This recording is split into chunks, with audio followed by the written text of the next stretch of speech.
Good evening, folks. Thanks for coming back. We hope you all had a great Easter weekend. I know we certainly had a good 3 or 4 days off. So we're starting back, and our first victim this week is Paul Alland from Paranormal Analysis. Now, before we talk to Paul, you probably noticed that I'm wearing one of his hats. There's a story behind that. Yeah, I'm wearing one of your hats, Paul. See, I actually won this hat in a competition that he ran 2 or 3 weeks ago. And I promised him that, since I won the hat, the first time he was on, after me winning, I promised I'd put it on, So I'm a man of my word, and I've kept it hat on. You'll notice tonight that Paul's not wearing a hat. No. It's me. I thought I'd let you plug it. We'll let that one slide, you know what I mean? So how are you, Paul? Did you have a happy, a good Easter and chilled out time? Yeah, it was quite nice, actually. I had some time off work, and I ate too much chocolate, probably the same as everyone else did. But it's you just feel really lethargic afterwards, don't you? You feel groggy and yuck. But we're within the confines of what we can do at the moment. Just went for a couple of runs, but stayed in mainly, and was still having my paranormal head on, planning what I can do for the forthcoming months when things start to open up again, really. Yeah. There's Andy. Andy's in with quick fire humour right away. Hello, Scott Lewis here. A one-man merch shop today, Scott. Hello, Paul, mate. Well, I did say, Andy, I did promise Paul I would wear the hat, so, I'm wearing it. I should have worn a normal T-shirt, actually, but just ignore that. Well, if you send me a paranormal and history T-shirt, I'll wear one of those for you next time. Right, that's a bet then. We'll get one. So you mail me your address, and we'll send one down to you. And the next time you're on, you need to wear one of your tops. I'll promote it this end for you. And hi, Andy. Thank you for your message. You've said it live on camera, Paul. So basically, you're bothered now. You need to wear it. What's wrong with my poor attention? I'm not a thing. I think you're quite a funny guy. For your age, you're quite a funny guy. A lot of respect for you, buddy. A lot of respect. It's all said with, in the best possible taste, obviously. You know what I mean? As Kenny said. Well, I know you've been about, your brain's constantly going where, working out where you can go and what you can do, but I think everybody's the same. Yeah, that's true. And I've got 2 investigations lined up for the next couple of months with my team. So sadly, one of our team members have left already before we even got him going, but that can't be helped. That's due to personal reasons. So there's just the 3 of us now. And I've got an investigation lined up within the next sort of 3 or 4 weeks, and then another 3 weeks after that. So it's just because it's a small team of us, no members of the public as of yet, but we've got 2 which I'm really looking forward to. I've been to one of the places before, and the second one I haven't been to yet. The second one's the Rifles Museum in Salisbury, which is an old military museum. And one of my friends has been there before and investigated it. He said it's amazing. Says lots of activity there. So really looking forward to doing that one in May. And the other one is in Gosport, which is just down the road from us, a place called Don Styler's Gym, which is an old gym. But years ago, they had the casualties and people from World War II there, French and Canadian soldiers, ones with tuberculosis, ones with gunshot wounds and battle wounds. So lots of young people lost their lives there, sadly. And I've investigated it before, and it's been amazing, a lot of activity. So I'm looking forward to taking the team there as well. So that should be good. Andy says, hi, Perry Roll, thanks for coming in. Andy says, I've heard good things about that place, Paul. I take it must be the first location you were talking about. We're kind of like the same. I was talking to a team that we quite close to Caledonia, Paranormal Investigations. I was talking to Stevie, the lead investigator. I think he's the lead investigator. He's a guy who does all the talking, he's a decent guy. at the Rifles Museum, Andy's saying, and they were saying we're just dying to get out with you, so we're trying to organise maybe the first week in May, first or second week in May, just to go somewhere local, just so we can go and do an event. It doesn't need to be miles away, somewhere local, so we can go out and just get something done, basically. Get back into it. Get a bit of practice in. And actually use your torch once. Aye, that's right. We bought this torch last year. Never used it. Very flash. Like it. Apart, I've only used it to find my cigarettes lying in the bedroom floor. I think that's it. I think you'd have your own disco with that going, can't you? I know. Yeah. You have a little rave going with that there, Scott. I know. Well, you see, I've always wondered, this is probably illegal, do you know what I mean? So I'm not saying that I have or I'm going to do it. I've always wondered if you put that on the front of the car, the windscreen of the car, I can get it work again. And drive through the town. I wonder how many people would actually move out your road. Yeah, I can imagine quite a few. Yeah, that's what you should do. Give it a go. I was going to get Sarah to stick her head out the window, making the siren noise. With the light on, but she wasn't keen on that idea. Hey, Catherine Dog, thanks for coming in. Is that how you get to the takeaway on a Saturday night? Is that how you get to takeaway on a Saturday? That's a good idea. I have been quite tempted to, just out of curiosity, knowing my luck, I'd sit behind a police car. Do you know what I mean? Yeah. And I'd be the ones that would be stopped. Hey, Angelina, no bother being late, dear. The main thing is you're here. And Steve's in as well. Evening, Steve, even though Steve's got a thing about us going live bang on 9 o'clock because sometimes it's been like 9:05, 9:06. So he usually chins me, and he's the one that's late tonight. But we'll say no more about that. Hey, Stuart, buddy. Thanks for coming back, buddy. But do you not feel it's more frustrating as time goes on? What's that, mate? For getting out, investigating, what have you? You've got all these places popping into your head. It drives you nuts. I mean, last year I did, you've probably seen, I've just put the video out recently of the Ancient Ram Inn, but I did it last sort of October, November time, and I held on to it, and I was holding on to it until I could get like 3 or 4 of them together and then put them out one a week. But I got so fed up holding on to it, I thought I'm going to release it. So I've done all the editing on it and released it out there. And I really enjoyed the place. We didn't have a lot happen there. But have you ever been there, you guys, or not? Well, I've never been. I've watched it a few times on TV, what have you. It's actually not the old saying, it's on a to-do list. I'd love to go. Yeah. We started off at the wrong time because we started kind of a month before the big lockdown happened. Aye. So we kind of started kind of wrong time. Yeah, it's difficult, isn't it? And I mean, the thing is with the place itself, it's great. Like from a historic building point of view, it's amazing. But there just wasn't a lot of energy in there the night we went there, But some people have had lots of activity and things like that. I got slated on the internet yesterday or the day before, I think, because on my YouTube title I've written the most haunted house in England, but that's what they claim on their website. So someone asked me, what proof have you got? I hope you've got proof behind the wildest magnitude of proof that it's the most haunted house in England.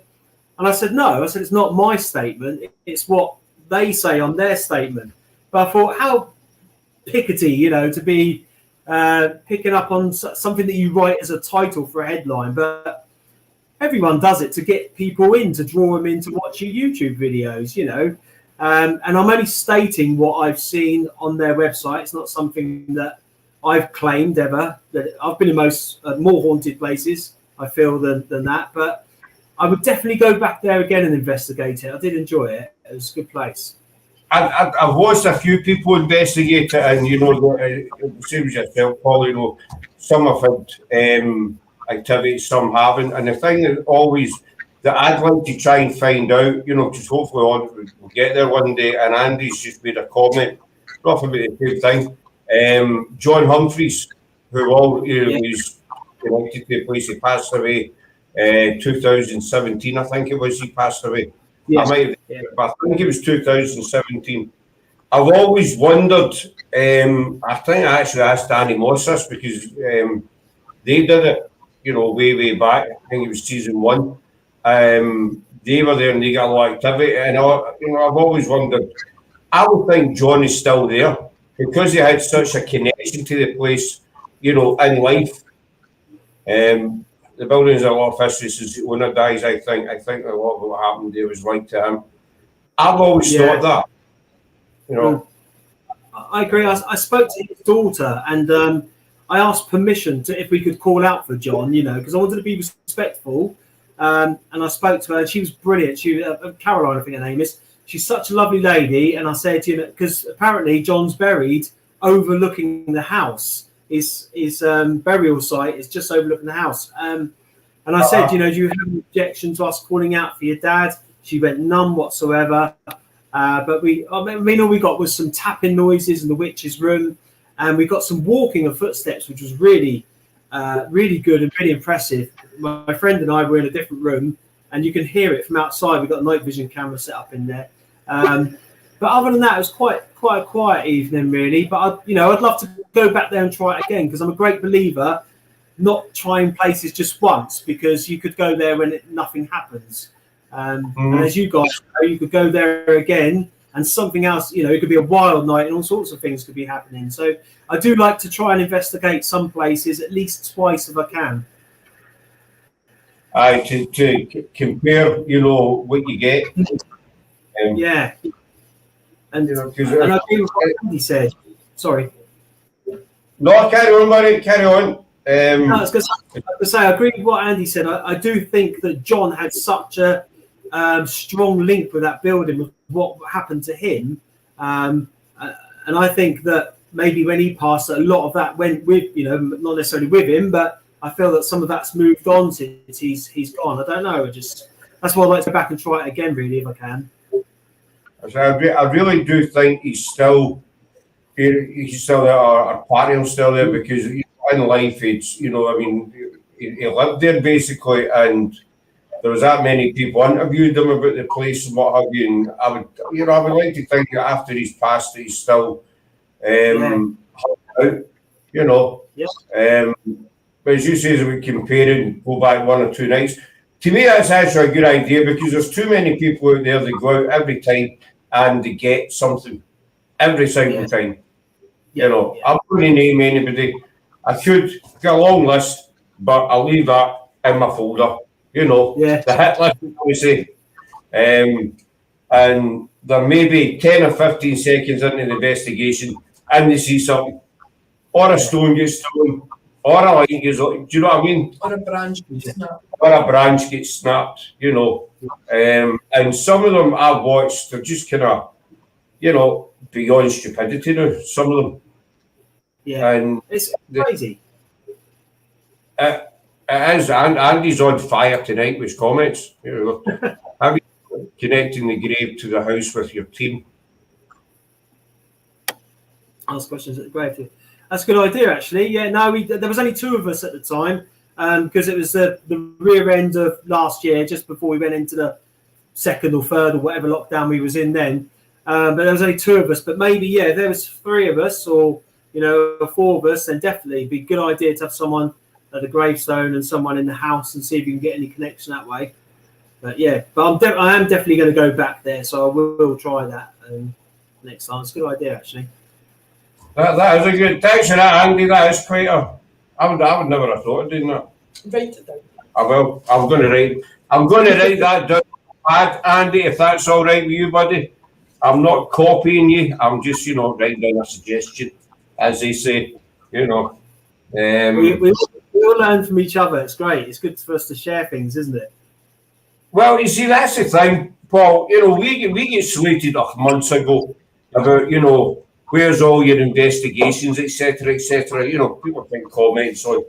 And obviously we were under lockdown. so we couldn't do any investigations. But we've always been the frame of mind that paranormal investigations isn't just about going out to a castle or a graveyard or wherever, and looking for something. It's about sitting down and talking to other people, other teams, mediums, historians, whoever. And, to me, that's all part of it as well. And that's how Sarah, that's how Sarah and I have met many amazing people, including yourself, and our channel seems to have, I sound big-headed here, but I'm not being big-headed. Our channel seems to have climbed because of the amount of interviews we've done. And the amount that, I've been out the paranormal for nearly 30 years, and I'll be honest with you, the amount that I've learned in the last 7 or 8 months is just, unbelievable. And it's just with sitting down, talking to people. Talking to all different people for different walks of life and stuff. I need to tell it's too warm in here, so I need to remove that. Sorry, I lasted. Take off. There it is, there, folks. We'll put all the details of Paul's website for all his bits and pieces on our Facebook page for you. He's got all sorts of stuff, so that's your advertising over, buddy. This is done. I'm off now. See you later. That's it. You just used us for publicity. Is that what you're saying? No, I mean. It's always a pleasure. I agree with you 100% that the biggest thing with the paranormal community is that not enough people sit down and talk and communicate. And there seems to be this thing that everyone wants to be the best. And I understand human nature being competitive, but when everyone's searching for the same results and the same answers, there's no big prize if you do get the apparition of a spirit standing right in front of you. It's just the rest of the community should go, bloody hell, well done, mate. But there seems to be a lot of this, everyone wants to get to it first. And I don't quite understand that. I think we should all share our ideas and work together and try and, if you've got enough people looking for the same results, I think after a while you'll get it if you're working together. You'll get something more than if everyone's pulling apart and in different directions. But that's what's great about coming on here. You obviously chatting with you guys, and then you get the likes of Andy and the other people that watch, and they come on and put their suggestions forward and questions. I think it's great. It's a great way for us all to put our ideas together and see what we can come up with, really. Yeah, no, exactly as you say. I totally agree. Andy agrees with you as well, buddy. So true, Paul. Amen to that, buddy. Amen to that, brother. There is too many people out there, and they're all. There's no Oscars for paranormal teams, for the best capture. You don't get there's a award ceremony, you get an Oscar for it. It's no. That's not what it's about. But there are too many teams out there that are trying to be better than George next door, or Paul or Peter, whoever. And it's just, we got a good capture in here last year with a laser grid. It was a really good capture. Nobody could explain it, but we didn't, we didn't put in magazines or anything and say, we want to be famous because of what we've caught. We were happy with it. A couple of people watched it and says, that's a good capture. That was it. End of story. It's on our YouTube channel. Obviously, we've kept it up there. It is nice to get a wee bit of recognition. Somebody saying, well done. But then that's it. You've done it. Somebody said, well done. You move on. And I think that's the point, because the people that are serious about it put in a lot of hard work and a lot of time and a lot of planning. And it can be very easy to go out and make YouTube videos and have people make noises over there or throw stones, and that's too easy. I like watching the videos where next to nothing happens, but then you'll get one little minuscule something and you can't explain it. And to me, that is more honest, if you like, than someone that's getting everything happening to them all the time, because I don't believe those videos. I just sit there and think, wow, because I've never been on an investigation where it's been completely impounding all the time and stones and this and that. And I probably 99% of investigations sat on my backside in the dark, wanting something to happen. Aye, for like 6 or 7 hours, in a damp bit of stuff or something, and you go home empty, and then you see these other investigations, as you say, and it's like they get into one room, it's like Armageddon, everything's happening, and all that. Yeah, I can't. There's so much activity happening in here. Do you know? No, mate, that just doesn't happen. We got a couple of comments up here, buddy. We'll stick them up now. Everyone should be proud of what they capture. And if yours is better than mine, we should look at how they connect, not flex about how good it is. Exactly, Andy. We all get that. There's a difference. Everyone wants to be the best, then they start fake stuff. Let's throw a few stones, pretend we're into something, get more viewers. Being fake will get you nowhere. But being genuine is honest and have real serious passion with what you do, then your reputation will grow and grow. That's bang on, buddy. Well, Andy as well, bang on. Just be genuine about it, If it's what wants to be seen or heard because they want, not because we want them to do it. Exactly, Shelley. That's Shelley for Pure Team. No one can compete with the Spirit Realm. But, they call Andy, Stuart and Shelley, they're all bang on. Unfortunately, there's a lot of people out there that it's no hobby to them.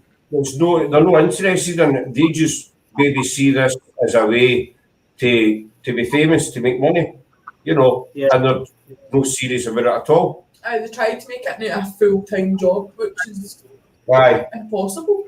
And unfortunately, some of them get away with it, Yeah. And it's a shame. It ruins it for the rest of us that are into it on a serious level. And like Andy said there, I think it's great if someone catches something, I think they should put it out there. But what I hate seeing all the negative comments of even if the person's asking, could this be paranormal or could not?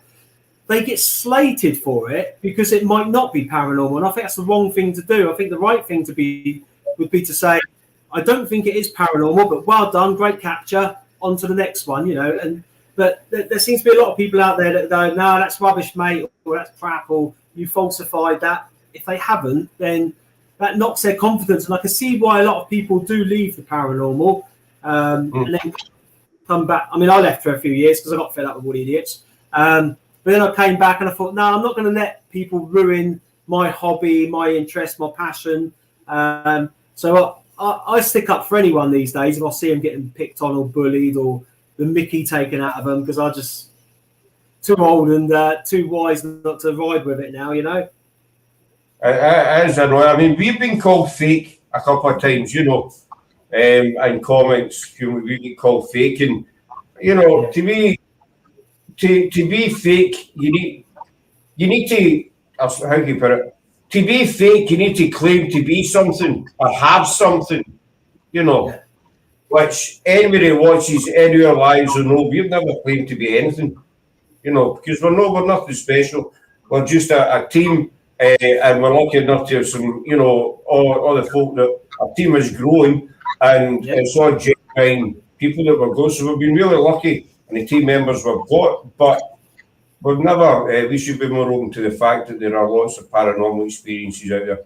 Exactly, Angelina. Yeah. Have an open mind. I mean, we've been called fake and all the rest of it.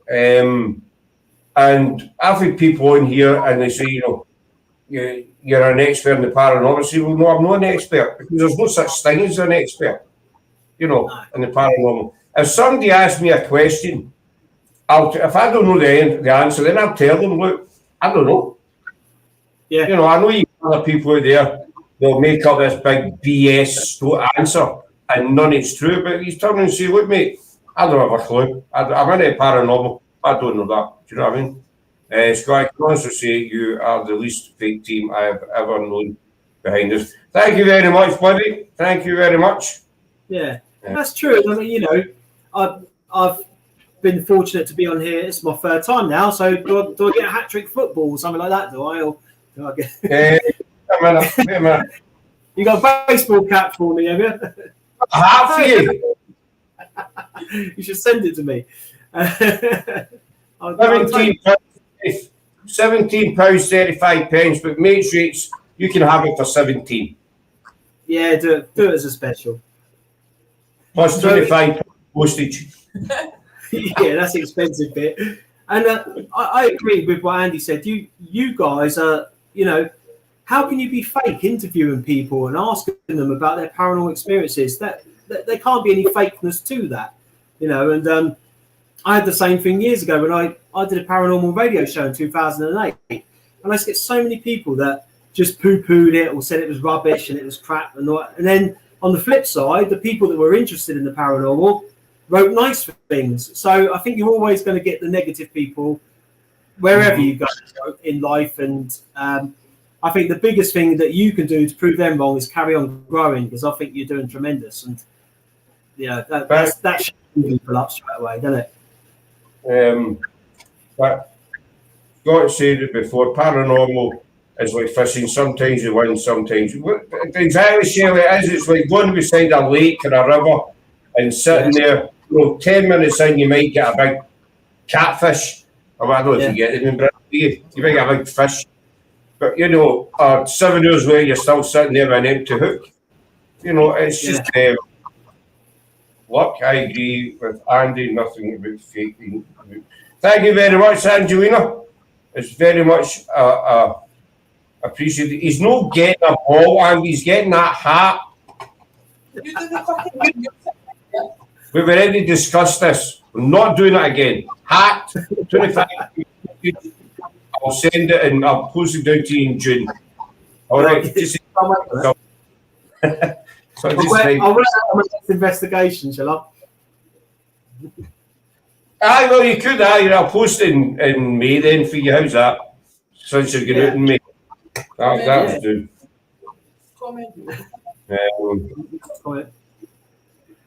There's always that one catch that got me.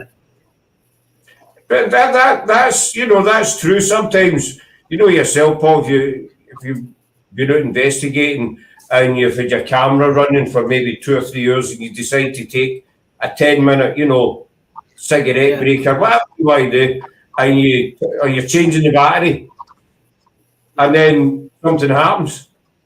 It happens. Yeah, it's I mean, if you get time and you get chance, and to the guys that are viewing, and I'm not just having a cheap plug here, I put the video on YouTube of my ancient Ram Inn, right? And you watch it all the way through, and there's next to nothing happen apart from the end. There's a few taps in the witch's room, and there's some footsteps outside the door, and I can swear now that my friend and I were in a completely different room. But, I'm going to shoot myself in the foot here, but throughout the whole 45 minutes of that episode, that's all that happens. But I'm honest enough to say the first 35 minutes, nothing happens, but I would rather do that and put that out than, like we said earlier, throw in lots of bits and bobs and pretending that, to use the fishing analogy, that I've caught loads of big fish, because I would rather people go, well, no, he's honest. There's a little bit at the end which you can hear. And, you might listen to it and go, we still don't know, because there was no camera fixed outside the room. I know I wasn't there, and my friend knows that we weren't there, but, and rightly so, people should question it and go, but is that them walking around outside? And I think that's good. I think it's good to question it, because it's just showing that we're not all sort of believing everything that we see and hear. But at the same time, there's people out there that will just knock you straight away and go, "Oh, that's crap, mate," because we can't see you. It's the way they do it, I suppose, isn't it? It's the way in which they approach you with their criticisms or their beliefs or what they think you're about. But I think as long as you keep your integrity, then you can't go wrong, really. And it's all about, to me, it's all about respect, and it's all about being able to handle, somebody debunking. So, I mean, like, see, we took a photograph ages ago, and we thought it looked something like an old man inside a church. So we put it up in a group that we were in at the time. We said, we got this. What do you think? So this guy took the photograph and he sort of ripped it apart. He was into all the computer stuff. And he came back to us and it was really nice. He says, listen, mate, it's a plant pot you've caught. Yeah.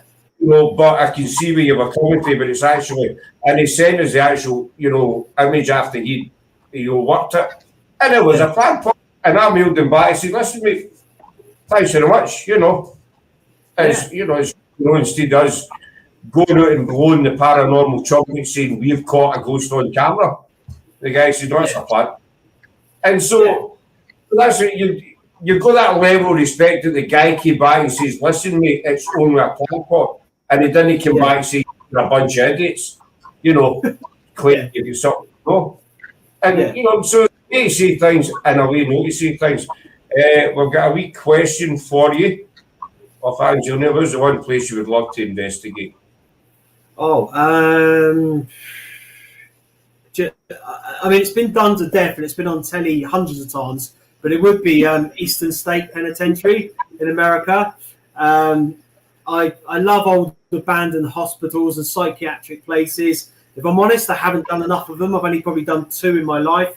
But yeah, that would be one place I'd love to go to. I've seen lots of programs on it.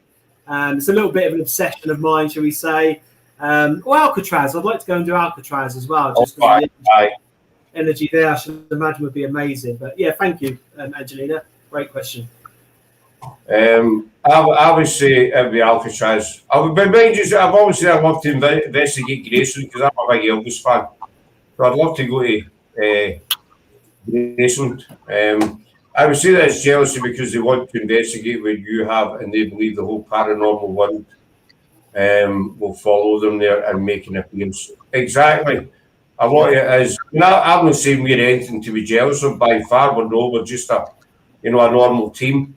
But a lot, unfortunately, there is a lot of jealousy, and people will try and copy what you've done and go where you went and what have you. I mean, I'd love to get back to Greyfriars. Obviously, it's my favourite place. We will get back after lockdown, but we won't be investigating because the simple fact the council has banned investigating Greyfriars now. Edinburgh Council. What was happening was there was too many people getting in and they were just destroying the place. They weren't, they were climbing over walls and leaning against old headstones, and these were getting, destroyed and damaged. So the council says, enough's enough. You can still go in for a wonder, take some tourist photographs and that, but as for investigating, that's taboo, you're not allowed to. Which, it's a shame, isn't it? It's a shame because I'd say it's one of the greatest locations in the UK. Well, it is reported it's got a reputation of being the most haunted kirkyard in the world. Yeah, yeah. And it is. Don't put that on your video unless you got proof. Well, it's in the as far as I know, it's meant to be book of records. I You'll think. Explain like I did. I will comment some more. You're talking crap, blah blah blah. As far as I know, and for what I've read, that's the reputation it's got. So that's all. I agree because I've read lots on that place. I'm staff would love to go up there for that reason alone. That you see so much written that it's one of the most haunted graveyards, in the world or in the UK or whatever. So yeah, for that reason alone, I would love to go there just to experience it, really. I mean, graveyards, I'm a bit wishy-washy with because I believe, obviously our bodies are there, but I find it hard to believe that people would hang around them. But in the same breath, as a living person, I love going to graveyards because I find them so peaceful. My mum, I grew up next to a cemetery. My mum still lives next door to it. And I love it. I go in there for walks because I find it so calming and tranquil. So, so maybe there are a lot of spirits in graveyards because they find it a peaceful place. So we've had quite a lot of people in actually that said the same thing. A lot of teams go to graveyards, but then I think it was Wade Miles I was talking to last week, and we were talking about the same thing.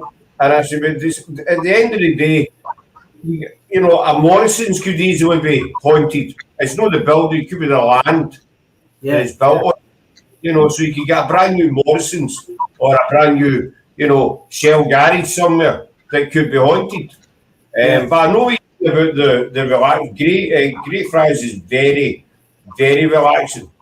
I've been there hundreds of times, and a lot of people think. I think a lot of people expect that when you walk in the gates, you get this black, suppressing feeling. You're going to die kind of thing, or something bad's going to happen. But it's the total utter opposite. There's Andy got another question for you, buddy. Cosford.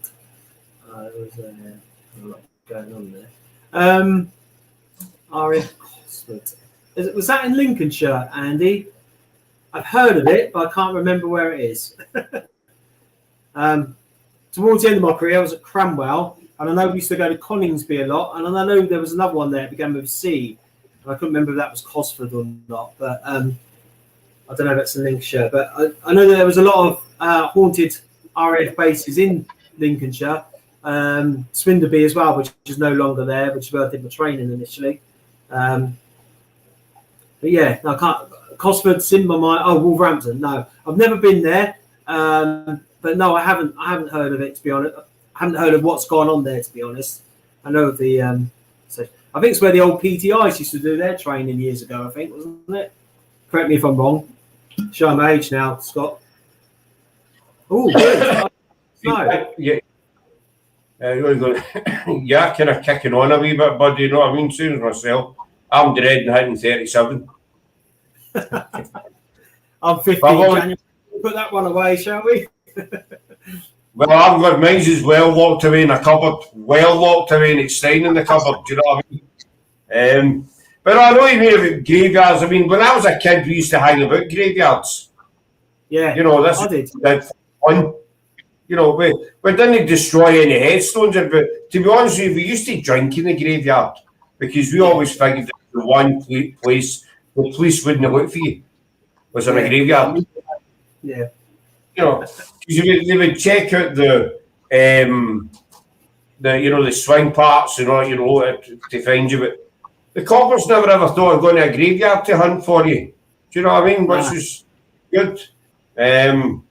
There's another Angelina's. Hi, Angela's in as well. Have you ever experienced a spirits attacking people rather than places? I haven't. No, I personally have never experienced that. I've heard of people that have. I don't personally believe in it so much, as in I don't think, even if a spirit does attach to one person, I personally believe that it would go away after a little while, because I find usually if they're tracked to a part of land or to a building, it's for a particular reason. And the only sort of cases or evidence that I've ever seen of them being attached to people are usually if it's something that person's done or a relative or something like that. But yeah, I personally am not a believer that they attach to people and will stay with them for a long time. I believe people can come home from experiences and experience a little bit of that energy in their house or their flat or wherever they're living. But yeah, I usually believe it's attached to the land or the building itself. A great question, though. Just ignore that comment. That was Sarah's mum. Always a pleasure to have her sitting in the chat. We just ignore that comment. She's got her numbers mixed up. She's added a 20 on somewhere, isn't she? Definitely added a 20 on.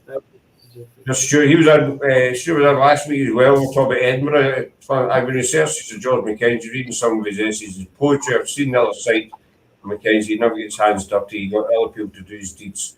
So there was never blood on his hands ever. And I believe if there is a poltergeist, it's not Mackenzie.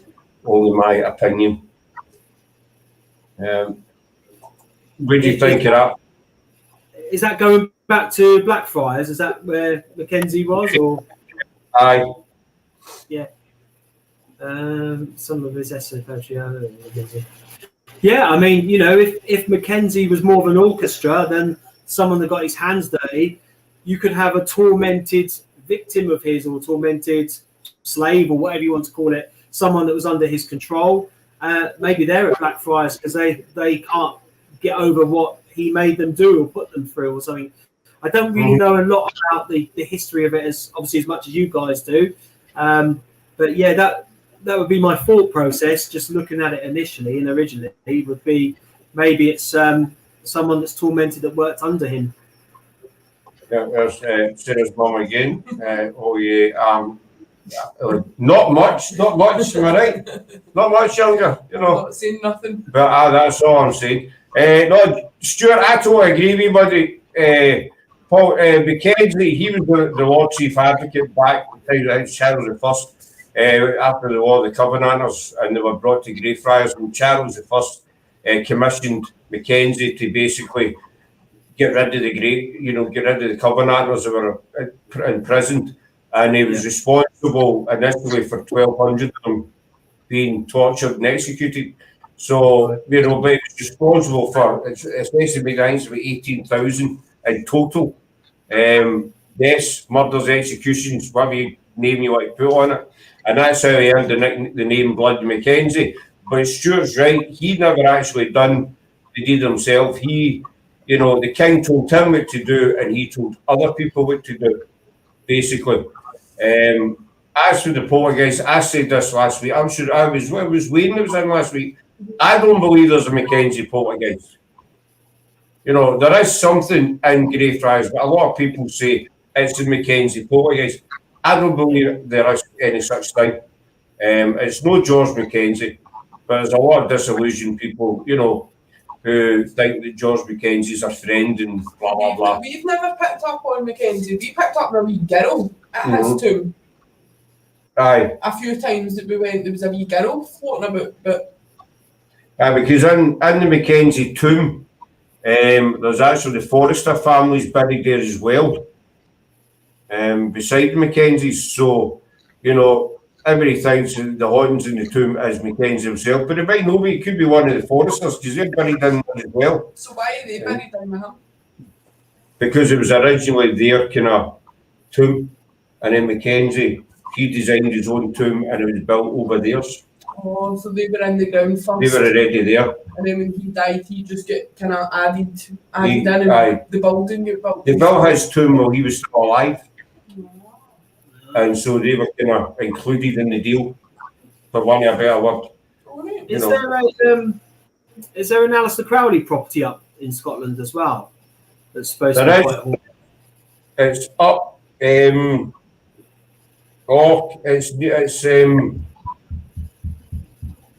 doing about Falkirk area. I'm trying to remember the name. I've passed it quite a few times. Yeah. It's on the way. We pass it on the way to Dundee. I'll find out if you. There's one down in Cornwall, isn't there, which is derelict, and that's supposed to be quite active down there as well. So I'd like to go either end of the country. I don't mind, but I'd love to go and sort of see what the energy would be like in one of his old premises. You can always come up here and you can visit Greyfriars again. The significant thing about Greyfriars is people prisoners lived in the graveyard and died there of starvation. Also shot against the wall and persecuted. These poor souls and still be in that graveyard. Those spirits that were executed, it's very likely poltergeists come from these people. Again, that's very, many people, even though it is an actual graveyard, many people actually died inside it. That's a Greyfriars. It's such a dark history to it, and I think that's one of the draws of it, because let's be let's face it, Greyfriars started off as a valley, and it's just because of the sheer volume of bodies that are buried there. There was no a hill. The estimation, I think Jamie says, is nearly 750,000 bodies are buried in Greyfriars. But there's only so many of them registered. Yeah, but there's only so many registered. There's 492 headstones still remaining. But the reckon is near enough 750,000 people are actually buried in Greyfriars. And the old saying, you shouldn't walk over a grave. It doesn't matter where you walk in Greyfriars, whether it's the grass or the path, you're walking over. You can't help it. As soon as you walk out, you're walking over bodies. It can't be helped. But yeah, of course. To say that the unfortunate thing is investigations have been banned. So, anybody goes in and does it now, is going to be in a heap of trouble. And it is a shame because, I mean, we did last year, we done a late one and we get nothing. You know, we went at 3 o'clock in the morning. The only thing that happened was the cameras had died, that was it. Aye. And then I'd seen that shadow out the corner of my eye, but I don't know if that was just because I was cold and it was 3 o'clock in the morning and it was dark and with no cameras and lights. So I think that was kind of a motion point. Mm-hmm. It was my eyes playing tricks on me rather than it actually being. Aye, something there. Mm-hmm. But it was one of these nights you just want to forget. Yeah. You know, fully charged batteries and they lasted about 15 minutes each. You know, so we go maybe 25, 30 minutes to go batteries, and my phone had about 20% in it. So it's one of these. We've actually got a photograph of Sarah giving up and sitting as an archway in the flooding wall. It's on the video. It's on the video. Sarah just sits down the ground and gives up. You know, it's time to go. Because it started raining, right? And the only place in Mayfriars that you can get a wee bit of shelters under this arch. So I just planked my bum down and thought, nah, I gave up. The cat will die. I give up. That's always a good part. Was that not the night I forgot what I was saying at the castle as well? Aye, she'd never done a live or anything before, and she took the camera up to Edinburgh Castle, and she lasted about 10 seconds. And we done a Facebook live to the castle, and she says it's lovely up here, it's windy, and I don't know what else to say. You know, it's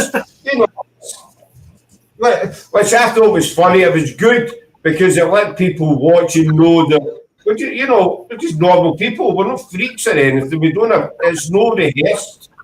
You know, I know a lot of people plan investigations, but nothing's rehearsed. You know, especially that. So I don't know what else to tell you. Because it was freezing. I'd all planned in my head, right, before I went go live, right. I'd all planned what I was going to say, and then it was windy. There was no shelter. The wind was in my face. My hair was everywhere, and I'm like, I don't know what to say.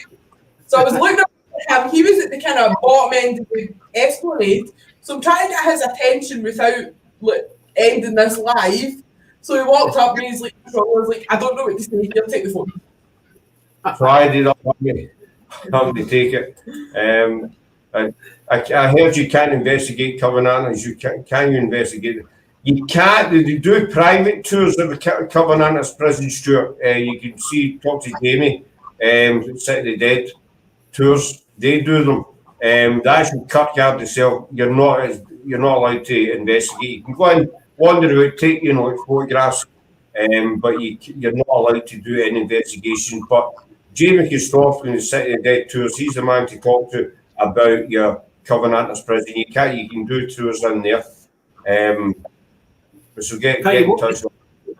Hey, get your spirit box out while you're in there quickly. Sneaking it here.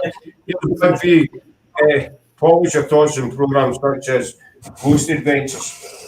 I used to love it when it first came out. I love Zach's personality and I love the team. Lately, I think he's gone a bit too commercial. He's following the money because I think everything's a demon or a poltergeist or something like that, which is a shame because when they first started off, they were quite naive with it all, and it was good to watch. It was good to see a young, fresh team going in. He was quite ballsy. He'd call things out and shout out, which we've all done at some time.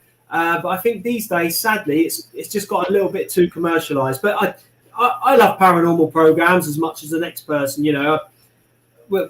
Many years ago, I started off watching Most Haunted, but don't watch that these days. I don't think it's even on these days, is it? But I like things like Destination Fear with the team there, Kindred Spirits. I mean, they're really good.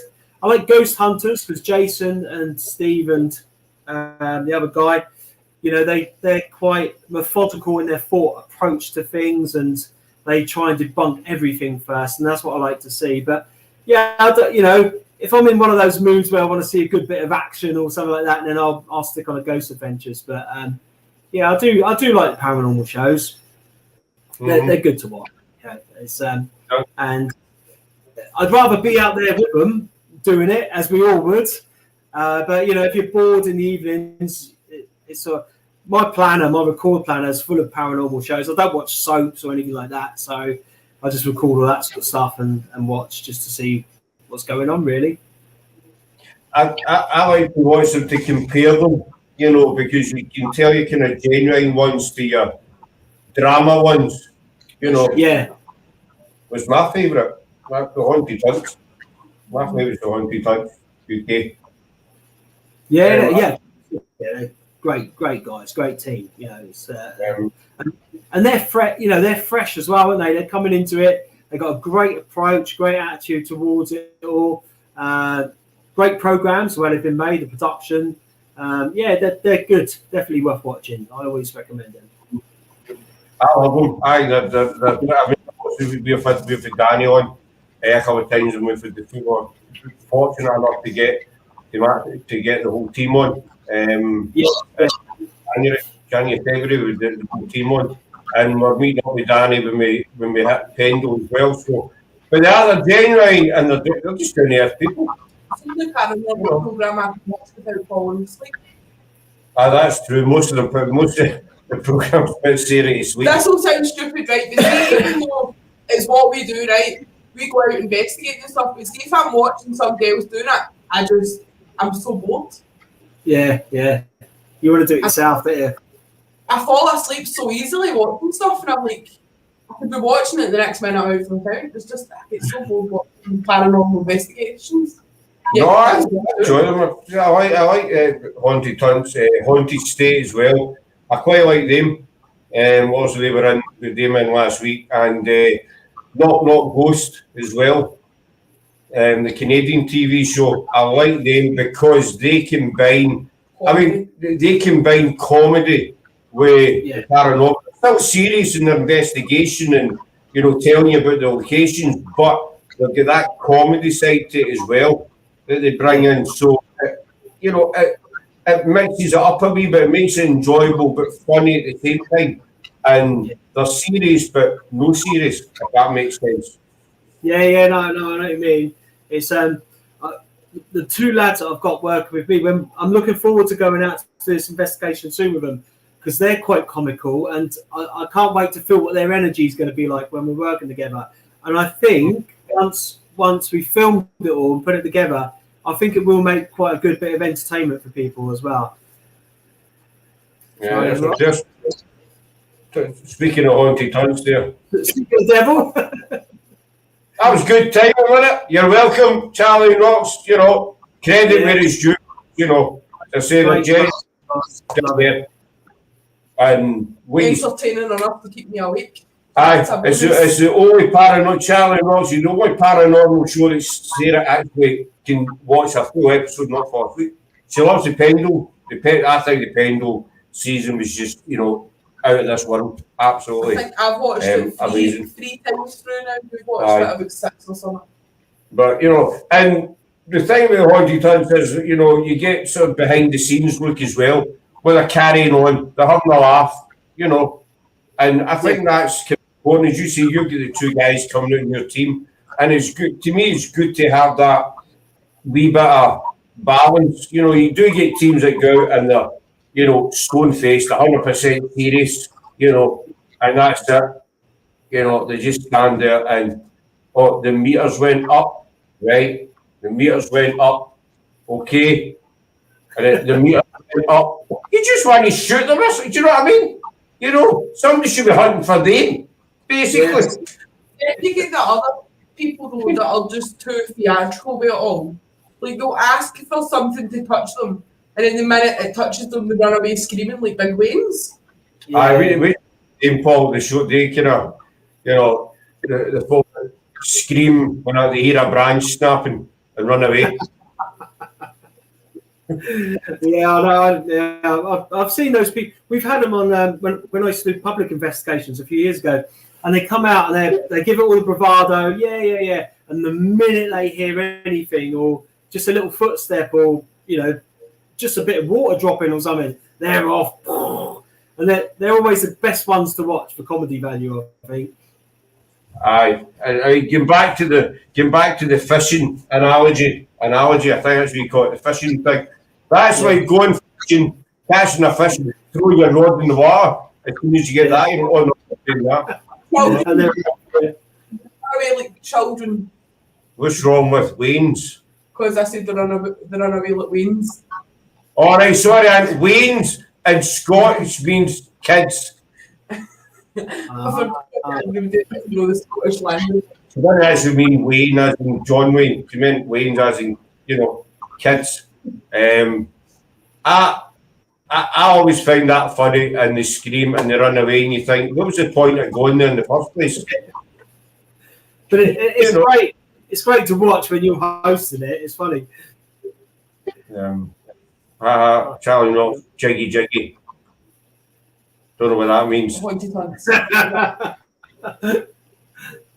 Jiggy. She knows something we don't know. Joking about that in one of the episodes. They were at the hotel room, I think. All right, aye. I remember a couple of scenes for the hotel that we won't get into. One involved Danny, but we won't get into that one. No, I think it was a hot dog or something. We won't get into that one. I was talking about the table one. Is it hard to find new places to investigate that haven't been done before? Yes, but you can find little gems because most people hear about haunted locations through networking, through meeting people, and through things like this. We all talk to each other and obviously find out about places.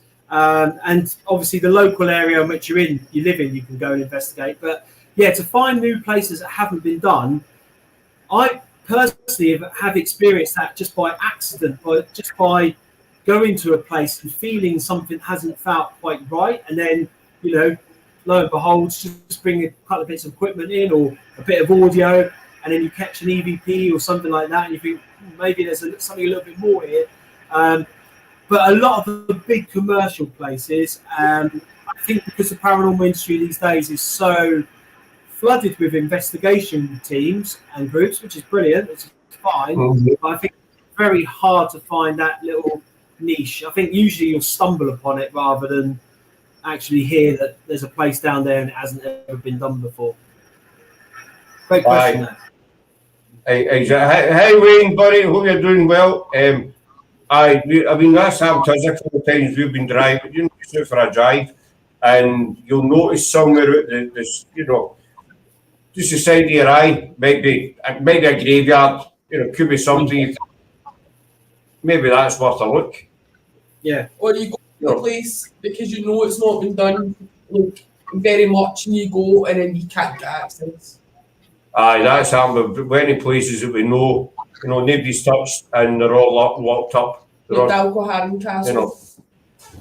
Big faces, big gates, men in high-vis jackets, that walking about, you can't come in here, sort of thing, go away. Yeah. I think the Urban Explorer teams are the best ones for that to find out about, aren't they? But we've got quite a few cases lined up, as I said, we're very, very lucky with the people in the team that we have, and they're good at suggesting places as well. So we have got quite a good list, no doubt, same as yourself, Paul. But I know you're up early for work tomorrow morning, buddy. Yeah. You need your beauty sleep, and I need to get your hat wrapped and posted. No? You're going to send me my hat back, are you? Yeah, Then your head will be cold. I'm squished. I'll charge you. You get nothing for nothing up here, buddy. Your head will get cold. You went to the shop. No. There you go. I won it fair and square. It's mine. Yeah. I did. It's mine.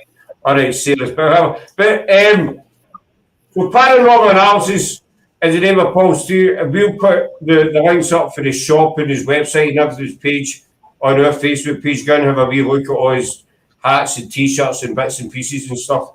And and his YouTube channel. Go and give him a wee sub to his YouTube channel as well. So we're going to wind up there because Paul's got an early start tomorrow and he needs his beauty sleep, and I need to catch a postman. And I'm getting I need to catch a postman. I don't mean it like that. You going fishing? You've got to catch the postman.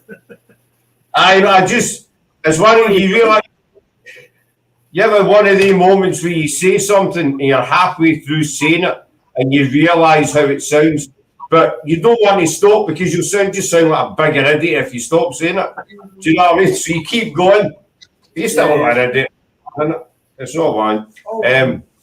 But we'll just hang on to you for a wee second or two, Paul, after we come off, if that's all right, buddy. Yeah, of course. So thanks very much to everybody in chat.